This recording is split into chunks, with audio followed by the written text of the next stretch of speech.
रियासत में दूसरे मरहले के इंतखाब नहायत ही पुरअमन माहौल में जारी है।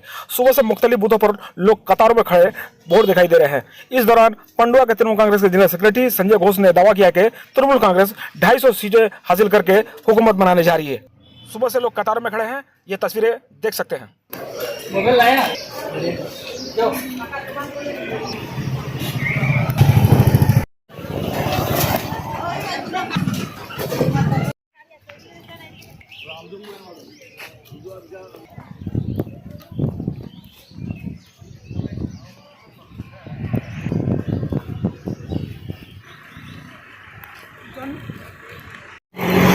পশ্চিম বাংলা দুটি দফা ভোট, পশ্চিম বাংলা দুটি দফা ভোট চলছে সকাল থেকে, কি বলবেন আপনার কোন দিকে?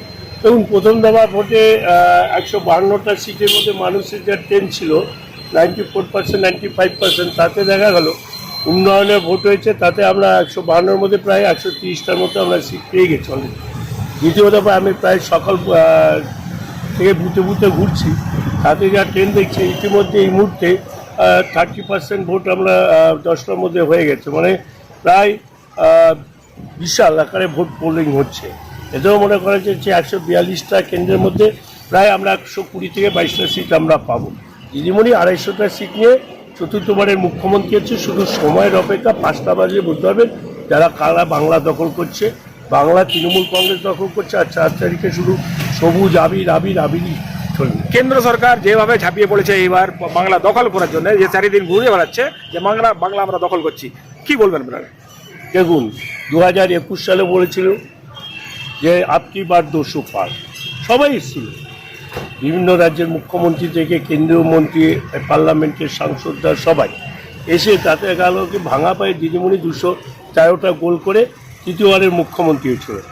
এবার কেন্দ্রীয় বাহিনী, এজেন্সি, ইডি, সিবিআই, টোটাল এবং ওদের যত 17টা রাজ্যের মুখ্যমন্ত্রী, 17টা রাজ্যের যারা ওদের রাজ্যের সভাপতি, আমাদের রাজ্যে ভারতবর্ষের যে ভারতীয় জনতা পার্টির সভাপতি, কেন্দ্রীয় মন্ত্রী এবং রাজ্যের কেন্দ্রের যত সাংসদ, প্রায় 232টা সাংসদ এসে বাংলা চারিদিক দিয়ে ঘিরে রয়েছে। কিন্তু ওই একটাই প্রহরী দাঁড়াচ্ছে মমতা বন্দ্যোপাধ্যায়, যে 10 কোটি মানুষকে নিয়ে রয়েছে।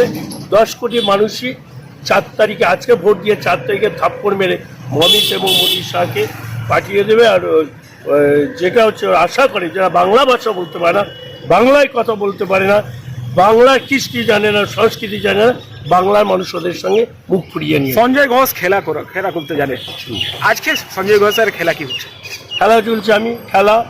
আমি একটা কথা বলি, এরা প্রায় আমাকে কদিন ধরে সিআরপিএফ দিয়ে প্রায় আমাকে ঘিরে রেখেছিল। আমি যখন বলেছি যে আমি চোর না ডাকাত না ক্রিমিনাল, যে আমাকে এত সিআরপিএফ দিয়ে ঘিরে রাখা হলো ওখানে, আজকে আমি নির্বাচন চলছি এবং আমি বলছি আমার পান্ডুয়া সমীর চক্রবর্তী 50,000 ভোটে জিতবে।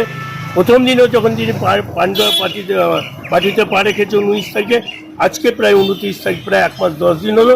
আমি সেই কথাই বলছি, সমীর চক্রবর্তী সবুজ ঝড় পান্ডুয়া, আর বিজেপি 3rd পজিশনে থাকে। দেখুন যে বিজেপির বুথে কোনো বুথে এজেন্ট নেই, অনেক বুথে এজেন্ট নেই, বিজেপির বুথে লোক নেই, ওই কী করে করবে? ঝান্ডা মুড়িয়ে ভোটে যেতে যায়। বুথে কোনো গন্ডগোল সকাল থেকে যদি খুব সুস্থভাবে হচ্ছে না? কোনো গন্ডগোল হয়নি, শুধু কয়েকটা জায়গায় মেশিন খারাপ হয়েছে। তো আমি সঙ্গে সঙ্গে আমাদের রিটার্নিং অফিসার তাদের সঙ্গে কথা বলছি, কথা বলে দ্রুত সারানোর ব্যবস্থা করছি। চেঞ্জ করেছে না করেন? হ্যাঁ, প্রায় 7-8টা জায়গা হয়েছিল, 6টা জায়গায় চেঞ্জ হয়েছে, একটা জায়গায় 284 নম্বর আবার একটু গন্ডগোল হয়েছে। আমি ওখান থেকে আবার আসলাম, এখন আমি যাব বিভিন্ন অঞ্চলে, আমার উদ্দেশ্যে রওনা।